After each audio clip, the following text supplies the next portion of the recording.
बिस्मिल्लाहिर्रहमानिर्रहीम। अस्सलाम वालेकुम। मैं तीन खबरों और तजज़िये के साथ मैं तवक्कल हुसैन और आप देख रहे हैं मेरा यूट्यूब चैनल। मैं ये आपको वाज़े और क्लियर बताता चलूँ कि नून लीग जो 2024 का इलेक्शन है इसमें बिल्कुल आउट होती हुई नज़र आ रही है। पीपल्स पार्टी फिर भी कुछ अपनी साख बचा लेगी सिंध में, जबकि नून लीग जो पहले ही जिसका गढ़ लाहौर और पंजाब समझा जाता था वहां से मुकम्मल तौर पर आउट हो चुकी है सिर्फ अवाम की नज़रों में। आपके सामने एक थोड़ा सा किस्सा रख देता हूं कि 2008 से लेकर 13 तक पीपल्स पार्टी की हुकूमत थी। पंजाब में नून लीग की थी, शहबाज शरीफ वज़ीर आला था, जबकि वज़ीर आज़म यूसुफ रज़ा जिलानी और सदर पाकिस्तान आसिफ ज़रदारी था। इन्होंने बहुत काम किए। सी पैक का मनसूबा भी इनका था, ईरान गैस पाइपलाइन का मनसूबा भी इनका था, सूबों को खुद मुख्तारी देने का 18वीं तरमीम का मनसूबा भी इनका था। जरदारी ने बजाते खुद अपने इख्तियारात कम करके पार्लियामेंट के सूबों की तहवील में दिए, यानी कि मुल्क को तरक्की की राह पर गामजन करने का सोचा। हो सकता था कि मुल्क इस तरह तरक्की की राह पर गामजन हो सके। इसके अलावा जो आम जगह जगह इन्होंने गैस दी, बिजली के मीटर दिए, बिजली लगवाई। सोलंग कोई ऐसी जगह नहीं बची जहां पर पीपल्स पार्टी के दौर में जो 2008 से लेकर 13 तक था सोलंग ना लगा हुआ, पंजाब में भी। और इसके अलावा बेनजीर इनकम सपोर्ट उसको जारी किया। वो 5,000 के 10,000 रुपया मिलता था हर बेवा औरत को या मकसद है बेरोजगार को। इस तरह करके यानी कि पीपल्स पार्टी को यह मुकम्मल यकीन था कि 2013 के इलेक्शन में वो हुकूमत बनाएगी, और उसके साथ वो अशर हुआ जो आपके सामने था। सिर्फ उसका कसूर क्या था? उनका कसूर भी यही था जो पीडीएम की जमातें करके गई हैं कि हर 15 दिन बाद, पहले आज तक पाकिस्तान की तारीख में उससे पहले 1 महीने बाद पेट्रोल की कीमत या बढ़ती थी या कम होती थी। लेकिन जरदारी के दौर में यह केस शुरू हुआ कि हर 15 दिन बाद पेट्रोल की कीमत बढ़ती थी, और पेट्रोल उस वक्त 120 रुपये लीटर तक गया था, जिसके इवज अवाम ने पीपल्स पार्टी को ऐसे रद्द किया जैसे एक रद्दी की टोकरी में डाला गया खत को रद्द किया जाता है। और पीपल्स पार्टी का सफाया हो गया। सिर्फ सिंध में वो अपनी हुकूमत बनाने में कामयाब हो गई, वो भी इसलिए कि सिंध में ज़्यादातर जगीरदाराना निज़ाम है।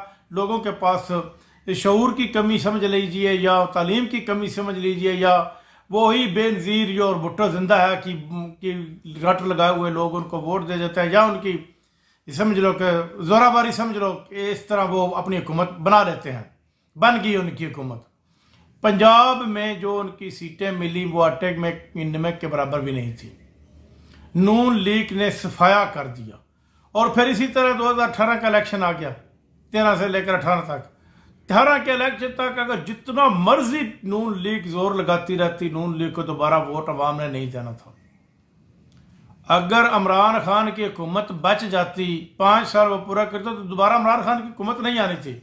लेकिन पीडीएम ने बहुत जल्दी कर दिया। जल्दी करने की वजह से इन्होंने आज ये जलसों में खुद शहबाज शरीफ कहते हैं कि हमने अपने पाँव के ऊपर खुद कलाड़ी मार दी। अब ये इसीलिए जल्दी करने की नौबत ये आई कि अब इनको कोई उम्मीदवार इलेक्शन लड़ने के लिए नजर नहीं आ रहा। अगर जिनको ये टिकट देते हैं वो भी उनके जहन में पहले ही सोच है कि वोट हमारे पास नहीं है। जिस तरह इस्तेकाम पाकिस्तान पार्टी तो बन गई, पीटीआई पार्लियामेंटेरियन पार्टी तो बन गई, परवेज खट्टर ने बना ली, लेकिन वोट नहीं है। इलेक्टिबल भी साथ हैं। इस्तेकाम पाकिस्तान के पास इलेक्टिबल भी हैं। पहली दफा ये पाकिस्तान की कौम, पाकिस्तानी अवाम की आंखों में ऐसा खून नजर आ रहा है कि इन्होंने इलेक्टिबल को भी रिजेक्ट कर दिया। इनको अब सिर्फ अपना हक चाहिए।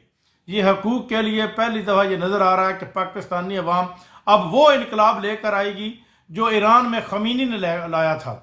यानी कि अवाम की तरफ से इनकलाब आएगा, जो मिस्र में अवाम लेकर आई थी इनकलाब। इस किस्म का इनकलाब पाकिस्तानी अवाम जो है 2024 के इलेक्शन में लाना चाहती है, वोट के जरिए, जोरावरी के जरिए नहीं, वोट के जरिए। पहले पाकिस्तान के अलावा हमारे पास कुछ नहीं है।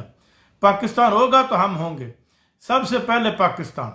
वोट के जरिए पाकिस्तानी अवाम जो वह इनकलाब लाना चाहते हो, इंशाल्लाह इनकलाब लाएगी और इनकलाब आएगा।